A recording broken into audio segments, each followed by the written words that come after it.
Et bonjour à tous, c'est Dixis et aujourd'hui on va parler de la nouvelle balise qui est sortie le 11 septembre. Est-ce que cette balise vaut le coup? Est-ce que ça a changé la méta? On va savoir de suite après la petite intro. Let's go!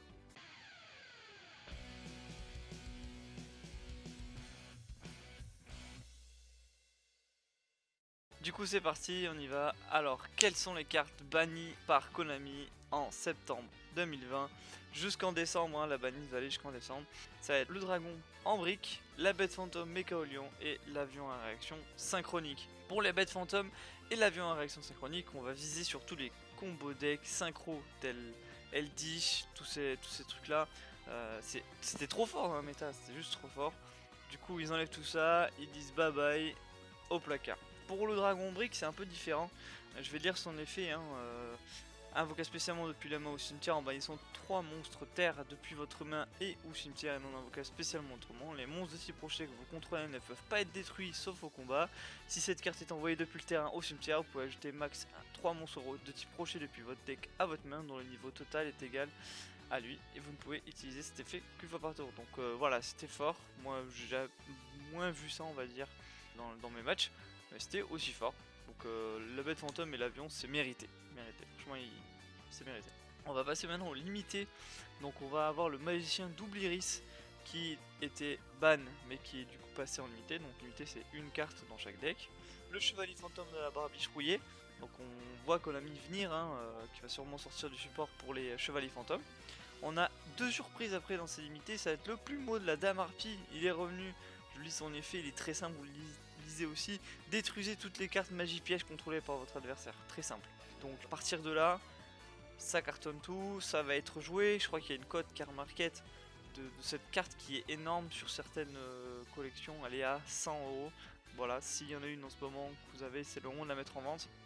Et il y a une autre surprise, c'est le appelé par la tombe qui était contre les trap qui est maintenant limité à 1.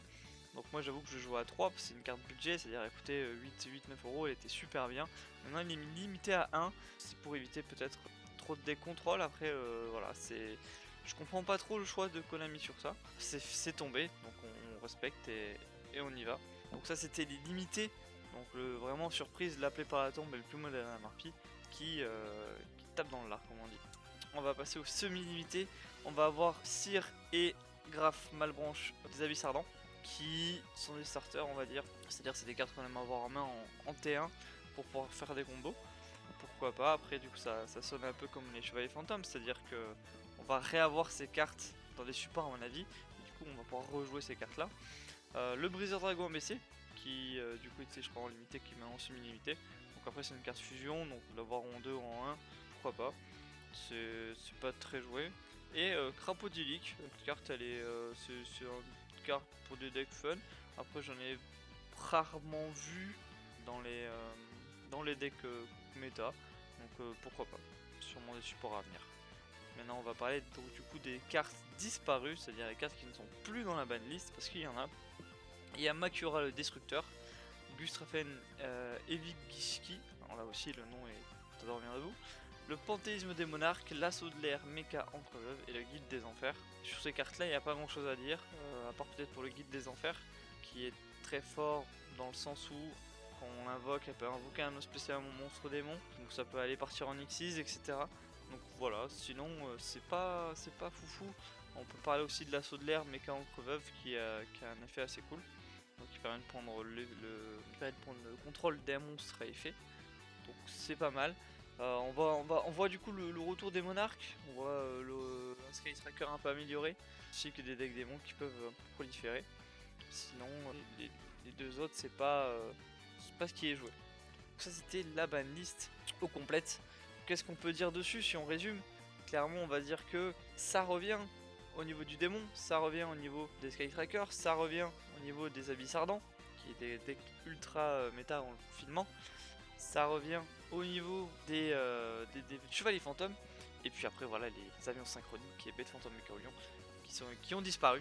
Donc c'est une bonne malice, on attendait peut-être un peu plus au niveau surtout des lignes telles Alfibrax ou Linkross, mais c'est déjà ça. Donc après il faut voir comment les joueurs vont s'adapter à cette liste, mais en tout cas j'ai hâte de jouer sur cette banlist voilà, qui commence du coup le 15 septembre jusqu'au du coup 15 décembre.